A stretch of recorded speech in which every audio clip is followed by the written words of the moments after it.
Hello guys, welcome to my YouTube channel RST classes. तो जैसा कि मैंने आपको इससे पहले वाले वीडियो में पार्ट 1 में कक्षा 12 के हिंदी पद के पवन दूतिका नामक कविता जो कि अविद्या सिंह उपाध्याय हरिओद के द्वारा रचित है, तो मैंने आपको कुछ पैराग्राफ पढ़ा दिए थे। तो आज हम पार्ट 2 में उससे आगे वाले पैराग्राफ के बारे में अध्ययन करेंगे। अगर आप सभी को मेरी वीडियो अच्छी लगे तो प्लीज़ वीडियो को लाइक कर देना, चैनल को सब्सक्राइब कर देना और बेल आइकन को भी प्रेस कर देना, जिससे आने वाली वीडियो की नोटिफिकेशन आप तक पहुंचती रहे। तो चलिए अब हम देखते हैं। सांचे ढाला शकल वपु है, दिव्य सौंदर्यशाली, सतपुरुषों से सुरभि उसकी प्राण संपोषिका है। तो यहाँ पर राधिका जी पवन को भगवान श्री कृष्ण की शोभा बता रही हैं ताकि वो उन्हें अच्छी तरह से पहचान ले। उसी के बारे में यहाँ पर वर्णन किया गया है। तो कवि कहते हैं, सांचे ढाला सकल वपु है। वपु का मतलब होता है शरीर। तो सांचे ढाला मतलब सांचे में ढला हुआ है, अर्थात सुडोल है। वपु है मतलब शरीर है, दिव्य सौंदर्यशाली। कहने का मतलब है कि भगवान श्री कृष्ण का जो संपूर्ण शरीर है वो सांचे में ढाला हुआ अर्थात सुडोल है। तो दिव्य सौंदर्यशाली का मतलब होगा यहाँ पर कि जिसे देख अलौकिक सौंदर्य के दर्शन का आभास होता है। तो राधिका जी पवन से कहती हैं कि उनका संपूर्ण शरीर सांचे में ढला हुआ अर्थात सुडोल है, जिसे देख अलौकिक सौंदर्य के दर्शन का आभास होता है। आगे कहती हैं, सतपुष्पोसी सुरभि उसकी प्राण संपोषिका है। सतपुष्पों का मतलब सुगंधित पुष्पों, सी का मतलब समान, सुगंधित पुष्पों के समान, सुरभि का मतलब सुगंध, उसकी प्राण मतलब भगवान श्री कृष्ण के प्राण संपोषिका का मतलब होता है प्राणों का पोषण करने वाली, अर्थात मन को प्रफुल्लित कर देने वाली है। तो यहाँ पर भगवान श्री कृष्ण की शोभा का वर्णन करते हुए राधिका जी कहती हैं कि उनके शरीर से निकलने वाले सतपुष्पों मतलब सुगंधित पुष्पों के समान सुगंध प्राणों का पोषण करने वाली, हम कह सकते हैं मन को प्रफुल्लित करने वाली है। आगे कहती है, दोनों कंधे वृषभ वर्षे हैं बड़े ही सजीले। दोनों कंधे मतलब भगवान श्री कृष्ण के कंधों को देखकर ऐसा प्रतीत होता है कि वृषभ वर्षे हैं, कि सांड के समान क्या है, श्रेष्ठ हैं, बड़े ही सजीले। तो यहाँ पर कहा गया है कि उनके कंधों को देखने से ऐसा प्रतीत होता है जैसे वे सांड के समान श्रेष्ठ हैं। तो कहने का भाव ये है यहाँ पर कि भगवान श्री कृष्ण के जो कंधे हैं वो अति बलवान हैं या बलिष्ठ हैं। लंबी बाहें कलव करसी शक्ति की पेटिका है। लंबी बाहें कहने का मतलब है कि भगवान श्री कृष्ण की जो भुजाएं हैं वो कलव करसी हाथी की सूंड के समान, शक्ति की पेटिका मतलब बल की जो पिटारी है अर्थात अति शक्तिशाली। तो राधिका जी कहती हैं कि भगवान श्री कृष्ण की भुजाएं हाथी के सूंड के समान, बल की पिटारी या अति शक्तिशाली है। जैसे हाथी की जो सूंड होती है वो बहुत ही बलशाली होती है, उसी प्रकार से भगवान श्री कृष्ण की भुजाएं हैं। राजाओं सा सिर पर लसा दिव्य आपीड़ होगा। तो राजाओं सा मतलब राजाओं के समान सिर पर अर्थात भगवान श्री कृष्ण के मस्तक पर लसा, लसा का मतलब होगा यहाँ पर विराजमान होगा। क्या विराजमान होगा? दिव्य आपीड़ अर्थात सौंदर्य से युक्त, आपीड़ का मतलब होता है मुकुट। तो उनके मस्तक पर राजाओं की समान सौंदर्य से युक्त क्या होगा? मुकुट विराजमान होगा। शोभा होगी उभय श्रुति में स्वर्ण के कुंडलों की। शोभा होगी, शोभा का मतलब सुशोभित होंगे उभय श्रुति में। उभय का मतलब होता है दोनों, श्रुति का मतलब कानों में, अर्थात भगवान श्री कृष्ण के दोनों कान में क्या होगा? स्वर्ण के कुंडलों की मतलब सोने के कुंडल। तो उनके दोनों कान सुंदर स्वर्ण कुंडलों से सुशोभित होंगे। तो नाना रत्नाकलित, नाना का मतलब होता है अनेक प्रकार के, रत्नाकलित रत्न जड़ित भुज में अर्थात भुजाओं में मंजु केयूर होंगे। मंजु मतलब सुंदर, केयूर का मतलब होता है भुजबंद होंगे अर्थात धारण किए होंगे। वह अपनी दोनों भुजाओं में रत्न जड़ित भुजबंद धारण किए होंगे। मोती माला लसित उनका कंबुसा कंठ होगा। तो मोती माला लसित, मोतियों की माला, लसित मतलब सुशोभित होगी। उनका कंबुसा कंठ होगा। कंठ का मतलब होता है उनके गर्दन में। कंबुसा का मतलब होता है शंख जैसी सुंदर और सुडौल दिखने वाली।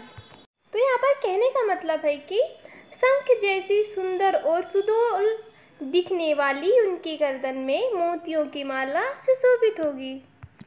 तो मैंने आपको क्या क्या बताया। भगवान श्री कृष्ण के मस्तक पर राजाओं के समान सौंदर्य से युक्त मुकुट विराजमान होगा।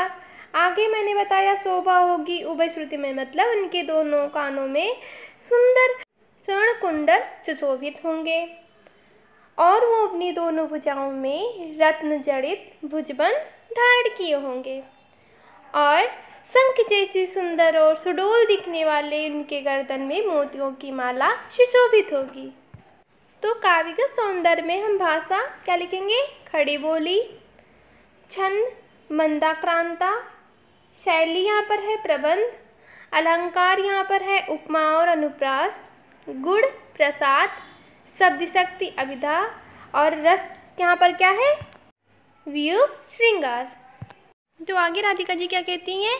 तेरे में है ना ये गुण जो तू व्यथाएं सुनाए, व्यापारों को प्रखर मति और युक्तियों से चलाना। तो राधिका जी पवन से कहती हैं तेरे में है ना ये गुण। कहने का मतलब है कि मेरे दुखों को वाणी के माध्यम से कहने में तुम क्या हो, असमर्थ हो, जो तू व्यथाएं सुना, जिस वजह से तू मेरी व्यथाएं को सुना पाए।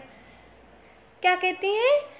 वो कहती है कि तुम कृष्ण के सामने मेरे दुखों को वाणी के माध्यम से कह पाने में क्या हो, असमर्थ हो। व्यापारों को प्रखर मुक्ति और युक्तियों से चलाना, इस कारण से जो मेरी व्यथा है उसको प्रखर मति, प्रखर का मतलब होता है तेज, मति का मतलब बुद्धि, और युक्तियों से चलाना। तुम मेरी व्यथाओं को अपनी तीव्र बुद्धि और विवेक का प्रयोग करते हुए अपना कार्य पूरा करना।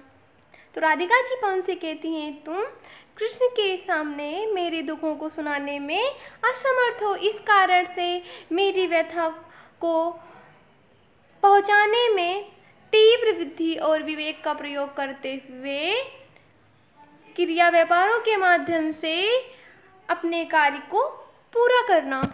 बैठे जो हूँ निज सदन में मेघ सी कांति वाले। तो राधा जी पवन से कहती हैं बैठे जो हूँ निज सदन में, निज सदन का मतलब अपने घर में। वो कहती हैं कि वो अगर अपने घर में बैठे मिले मेघ सी कांति वाले, मेघ का मतलब बादल की कांति के समान। कहती है कि मेरे प्रियतम जो बादल की कांति के समान प्रतीत होते हैं, अगर वो अपने घर में बैठे हुए मिले तो चित्रों को इस भवन के ध्यान से देख जाना। तो यहाँ पर कहने का मतलब है तुम भवन के सारे चित्रों को ध्यान पूर्वक देखना। तो आगे राधिका जी क्या कहती हैं, जो चित्रों में विरह विधुरा का मिले चित्र कोई। तो जो चित्रों में विरह विधुरा का मिले चित्र कोई, तो विरह विधुरा का मतलब वियोग से व्यथित, विधुरा का मतलब स्त्री का। यदि उस चित्र में वियोग से व्यथित किसी स्त्री का चित्र दिखे तो जाके निकट उसको भाव से यूं हिलाना। राधिका जी पवन से कहती हैं कि तुम उसके पास जा कर के उसको इस भाव से हिलाना कि प्यारे हो के चकित जिससे चित्र की ओर देखें। प्यारे हो के चकित, प्यारे हो मतलब मेरे प्रियतम, के चकित मतलब विस्मय के साथ उस चित्र को क्या करने लगे, देखने लगे। तो राधिका जी कहती हैं कि तुम चित्रों के पास जा कर के इस भाव से हिलाना कि मेरे प्रियतम विस्मय के साथ उसे देखने लगे।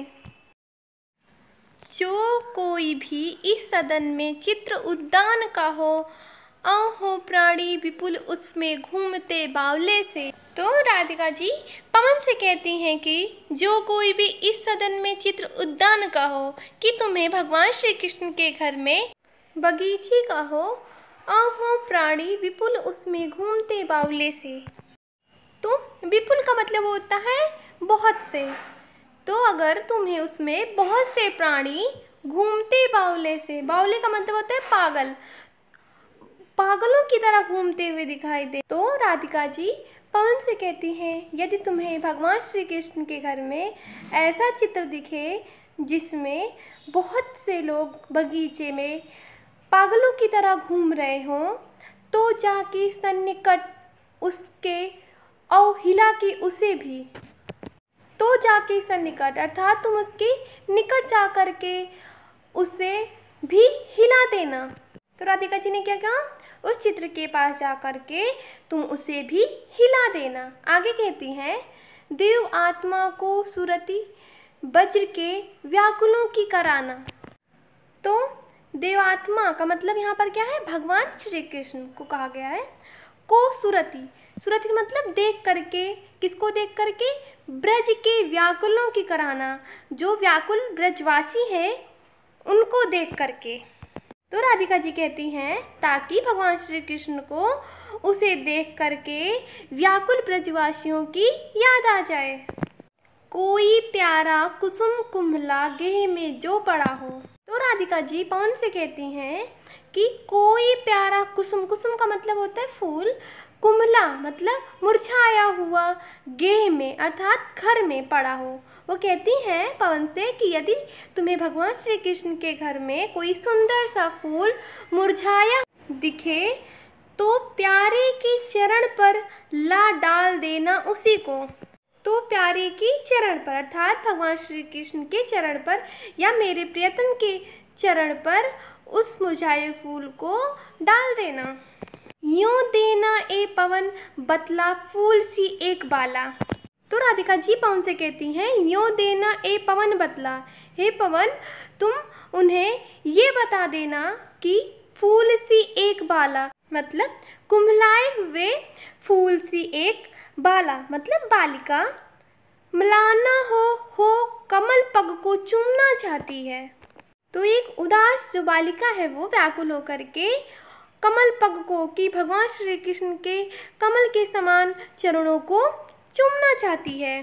तो राधिका जी पवन से क्या कहती हैं कि यदि तुम्हें भगवान श्री कृष्ण के घर में कोई सुंदर सा फूल मुरझाया हुआ दिखे तो उसे मेरे प्रियतम के चरणों पर डाल देना। और हे पवन तुम उन्हें ये बतला देना कि एक कुम्हलाए हुए फूल सी उदास कोई बालिका व्याकुल होकर के उनके चरणों को चूमना चाहती है। काव्यगत सौंदर्य भी हम जैसे पहले मैंने आपको बताया था वैसे यहाँ पर भी लिख लेंगे। तो आगे राधिका जी क्या कहती हैं, जो प्यारे मंज उपवन या वाटिका में खड़े हों छिद्रों में जा कड़ित करना वेड़ सा कीचकों को। तो राधिका जी पवन से कहती हैं जो प्यारे मंज उपवन या वाटिका में खड़े हों, कहती हैं कि यदि मेरे प्रियतम या भगवान श्री कृष्ण किसी सुंदर, मंजू का मतलब होता है सुंदर, उपवन या वाटिका मतलब उपवन या बगीचे में खड़े नजर आए, छिद्रों में जा कड़ित करना वेड़ सा कीचकों को, कीचकों का मतलब होता है बांस के। तो छिद्रों में मतलब तुम बांस के छिद्रों में जा मतलब पहुँच करके कड़ित करना, कड़ित का मतलब होता है बजाना, वेड़ सा, वेड़ सा का मतलब होता है बांसुरी के समान। तो तुम बांस के छिद्रों में पहुंच करके उन्हें बांसुरी के समान बजाना। इससे होएगा क्या, यूं होवेगी सुरति उनको सर्व गोपांगना की। सर्व गोपांगना मतलब सभी गोपियों की, जो है वंशी श्रवण मतलब बांसुरी सुनने के लिए रुचि से दीर्घ उत्कंठ होती, दीर्घ मतलब बहुत, उत्कंठ का मतलब व्याकुल होती। तो यहाँ पर राधिका जी कहती हैं पवन को कि तुम बांसों के छिद्रों में जा कर के उन्हें बांसुरी के समान बजाना ताकि उन्हें उनकी बांसुरी सुनने के लिए व्याकुल होती हुई गोपियों की याद आ जाए। लाके फूल कमल दल को श्याम के सामने ही थोड़ा थोड़ा विपुल जल में व्यग्र हो डुबोना। तो लाके फूल कमल दल को अर्थात कमल के पंखुड़ियों को ला करके श्याम के सामने ही अर्थात मेरे प्रियतम के सामने खिले हुए कमल की पंखुड़ियों को थोड़ा थोड़ा विपुल जल में अर्थात थोड़े थोड़े जल में व्यग्र हो मतलब व्याकुल होकर के डुबोना। कहने का मतलब है कि तुम मेरे प्रियतम के सामने खिले हुए कमल की पंखुड़ियों को व्याकुल होकर के थोड़ा थोड़ा जल में डुबोना। अब ऐसा राधिका जी क्यों कह रही हैं, आप इस बात को आगे अच्छे से समझिए, ठीक है। यो देना ए भगनी जतला एक अम्भोज नेत्रा, यो देना ए भगनी जतला, भगनी का मतलब होता है बहन, ताकि ए बहन जतला मतलब आभास हो जाए एक अम्भोज नेत्रा। अम्भोज नेत्रा का मतलब कमल नेत्रों वाली अर्थात राधिका जी, ताकि ए बहन ये देख कृष्ण को ये आभास हो जाए कि कमल नेत्रों वाली राधा आँखों को ही विरह विधुरा वारी में बोरती है। विरह विधुरा का मतलब मैंने आपको क्या बताया था, वियोग में व्यथित होकर एक स्त्री वारी में, वारी का मतलब होता है जल में बोरती है अर्थात अपने आंसुओं में डुबोए रखती है। तो राधिका जी कहती हैं कि हे भगनी या ए बहन ये देख कृष्ण को ये आभास हो जाए कि कमल नेत्रों वाली राधा वियोग में व्यथित होकर के अपने नेत्रों को जल में या हम कह सकते हैं आंसुओं में डुबे रहती है, या हम कह सकते हैं कि दिन रात वो रोती रहती है। तो आगे राधिका जी कहती हैं धीरे लाना वहन करके नीप का पुष्प कोई और प्यारे के चपल दृक के सामने डाल देना। तो धीरे लाना वहन करके, वहन का मतलब उठा करके, धीरे से उठा करके नीप का पुष्प कोई, नीप का मतलब होता है कदम का, पुष्प मतलब फूल, तो धीरे से कदम का फूल ला करके या उठा करके और प्यारे के चपल दृक के सामने डाल देना। चप्पल का मतलब होता है चंचल, दृक का मतलब नेत्र, चंचल दृक चंचल नेत्रों वाले, प्यारे के मतलब मेरे प्रियतम या भगवान श्री कृष्ण के चंचल आँखों के सामने डाल देना।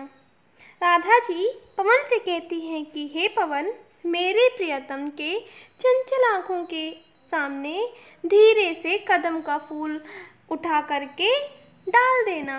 ऐसा देना प्रकट दिखला नित आशंकिता हो, कैसे होती विरह वश में मैं नित्य रोमांचिता हूँ। ऐसा देना प्रकट दिखला अर्थात तुम प्रकट होकर के ऐसा दिखला देना कि नित्य आशंकिता हो, नित्य का मतलब प्रतिदिन, आशंकिता का मतलब शंकाओं से घिरी रहती हूँ। कैसी होती विरहवश में, विरहवश मतलब वियोग में कैसी होती, किस प्रकार से, कहने का मतलब है कि तुम उनके सामने प्रकट होकर के ऐसे दिखला देना कि मैं उनके वियोग में प्रतिदिन किस प्रकार से शंकाओं से घिरी रहती हूँ। मैं नित्य रोमांचिता हूँ, रोमांचिता हूँ, रोमांचिता का मतलब होता है रोमांचित होती हूँ।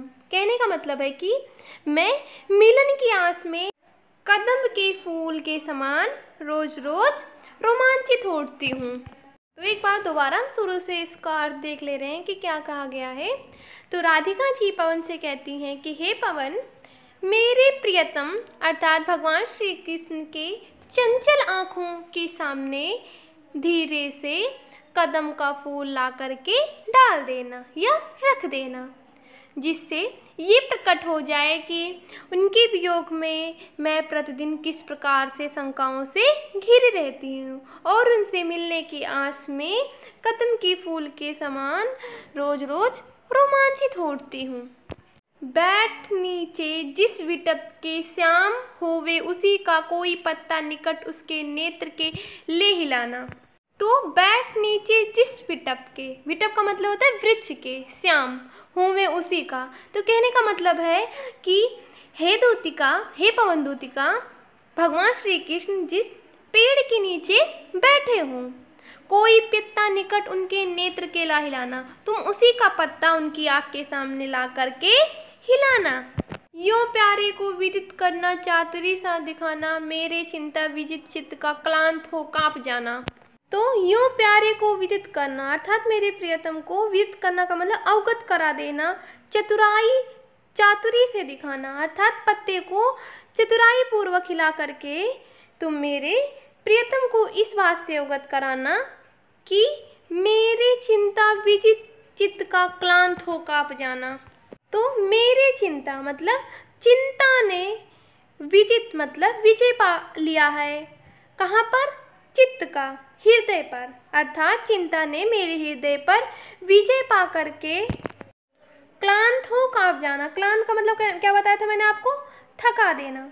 तो यहाँ पर राधिका जी कहती हैं कि तुम पत्ते को चतुराई पूर्वक हिला करके मेरे प्रियतम को इस बात से अवगत कराना कि चिंता ने मेरे हृदय पर विजय पा करके मुझे किस प्रकार से थका दिया है। तो यहाँ पर कहने का मतलब है कि राधिका जी भगवान श्री कृष्ण के विरह में प्रत्येक क्षण चिंतित रहती हैं। सूखी जाती मनिल लतिका, जो धरा में पड़ी हो तो पाँवों के निकट उसको शाम के ला गिराना। तो राधिका जी पवन से कहती हैं, तो सूखी जाती मलिन लतिका, मलिन का मतलब मुरझाई हुई, लतिका लता, जो धरा में पड़ी हो, धरा मतलब पृथ्वी। कह रही हैं यहाँ पर राधिका जी पवन से कि यदि तुम्हें भूमि पर कोई मुरझाई हुई लता दिखाई दे तो पाँवों के निकट उसको शाम के ला गिराना। तो उसे श्री कृष्ण के पैरों के पास ला करके ले जा करके गिरा देना। यूँ सीधे से प्रकट करना, प्रीत से वंचिता हो, मेरा होना अति मलिन और सूखते नित्य जाना। तो यूँ सीधे से प्रकट करना मतलब इस प्रकार से उनके समझ स्पष्ट रूप से प्रकट कर देना, प्रीति से वंचिता हो मतलब प्रेम विहीन रहकर या प्रेम से वंचित हो रह करके, मेरा होना अति मलिन, मैं भी उसी लतिका की तरह, और सूखते नित्य जाना, नित्य मतलब सदा, सूखते जा रही हूँ। यहाँ पर राधिका जी कह रही हैं इस प्रकार से उनके समक्ष स्पष्ट रूप से प्रकट कर देना कि प्रेम विहीन हो करके मैं भी उसी लतिका की तरह मुरझाकर सदा सूखती जा रही हूँ। कोई पत्ता नवल तरु का पीत जो हो रहा हो, कोई पत्ता नवल तरु का, तो नवल होता मतलब नई, तरु का मतलब वृक्ष, पीत का मतलब पीला। तो यहाँ कहने का मतलब है यदि तुम्हें कहीं नए वृक्ष का पत्ता दिखाई दे जो पीला पड़ गया हो तो प्यारे के दुख युगल के सामने ला उसे भी, प्यारे के मतलब मेरे प्रियतम के, दुख युगल का मतलब दोनों आँखों के सामने ला करके धीरे धीरे संभल रखना मतलब धीरे से उसे रख देना। यहाँ पर राधिका जी कहते हैं कि यदि तुम्हें नए वृक्ष के पत्ते दिखाई दे जो पीले पड़ गए हों तो वो मेरे प्रियतम के दोनों आँखों के सामने धीरे से ला करके रख देना और उन्हें यो बता देना और उन्हें ये बताना कि पीला होना प्रबल दुख से प्रोसिता सा हमारा। तो पीला होना प्रबल दुख मतलब इतने अत्यंत दुख से मैं भी पीली पड़ती जा रही हूँ। प्रोसिता सा हमारा मतलब प्रोसिता का मतलब होता है पति से बिछड़ी हुई, सा स्त्री के समान। तो राधिका जी कहती हैं उन्हें ये बता देना कि पति से बिछड़ी हुई स्त्री के समान मैं भी नित्य पीली पड़ती जा रही हूँ। जिस प्रकार से ये पत्ता पीला पड़ता जा रहा है उसी प्रकार से मैं भी अपने प्रियतम से बिछड़ करके पीली पड़ती जा रही हूँ। तो चलिए अब हम देख लेते हैं यहाँ पर भी कि राधिका जी क्या कह रही हैं। तो राधिका जी कहती हैं यों प्यारे को विदित करके सर्व मेरी व्यथाएं धीरे धीरे वहन करके पाँव की धूलि लाना। तो राधिका जी भगवान श्री कृष्ण के वियोग में व्यथित होकर के पवन दूतिका से कहती हैं यों प्यारे को विदित करके, विदित का मतलब अवगत करा करके या प्यारे के मतलब कृष्ण के समक्ष, सर्व मतलब सारी व्यथाएं, मेरी सारी व्यथाएं रखना। तो राधिका जी क्या कह रही हैं मैंने तुम्हें जितने उपाय बताए उसको अपना करके तुम प्रियतम के सामने या मेरे कृष्ण के सामने सारी व्यथाएं रखना। धीरे धीरे वहन करके पाँव की धूल लाना, मतलब धीरे धीरे आते हुए उनके पैरों की धूल ले आना। थोड़ी सी भी चरण रज जो ला ना देंगी हमें तो, थोड़ी सी भी चरण रज, चरण मतलब पैर की, रज मतलब धूल, जो ना ला देगी तुम्हें। अगर थोड़ी सी भी धूल को नहीं लाएगी, हाँ कैसे तो व्यथित चित्त को बोध मैं दे सकूंगी। तो व्यथित चित्त को, व्यथित का मतलब व्याकुल, चित्त मतलब हृदय को, बोध ना सकूंगी तो मैं सहन नहीं कर सकूंगी। अगर तुम भगवान श्री कृष्ण के पैरों की धूल को नहीं ला सकेगी तो मैं अपने व्याकुल हृदय, या हम कह सकते हैं दुखी मन को समझा नहीं सकूंगी। पूरी होवे ना यदि तुझसे अन्य बातें हमारी, राधिका जी आगे कहती हैं, पूरी होवे ना यदि तुझसे अन्य बातें हमारी, यदि तुम मेरे द्वारा समझाए गए कार्यों को पूर्ण नहीं कर सकती या कार्यों को पूर्ण करने में सक्षम ना हो तो तू मेरी विनती इतनी मान ले और चली जा। तो बस मेरी एक विनती मान करके छू के प्यारे कमल पग को प्यार के साथ आ जा। तो छू के प्यारे कमल पग को मतलब कमल के समान पैर को प्यार के साथ मतलब प्रेम पूर्वक स्पर्श करके चली आना। तो राधिका जी कहती हैं कि यदि तुम मेरे द्वारा समझाए गए कार्यों को करने में सक्षम ना हो तो बस मेरी एक विनती मान करके तुम उनके कमल रूपी चरणों को प्रेम पूर्वक स्पर्श करके चली आना। जी जाऊंगी हृदय तल में मैं तजी को लगा के, जी जाऊंगी मतलब जीवित रह सकूंगी हृदय तल में मैं तजी को लगा के, मैं तुम्हें ही हृदय से लगा करके स्वयं को जीवित रख सकूंगी। राधिका जी कहती है यदि तुम भगवान श्री कृष्ण के कमल रूपी चरणों को प्रेम पूर्वक स्पर्श करके अगर चली आओगी तो मैं तुम्हें ही अपने हृदय से लगा करके स्वयं ही जीवित रह सकूंगी या स्वयं को जीवित रख सकूंगी। काव्य का सौंदर्य भी हम जैसे मैंने आपको पहले बताया था वैसे यहाँ पर भी हम लिख लेंगे। Thanks for watching my video.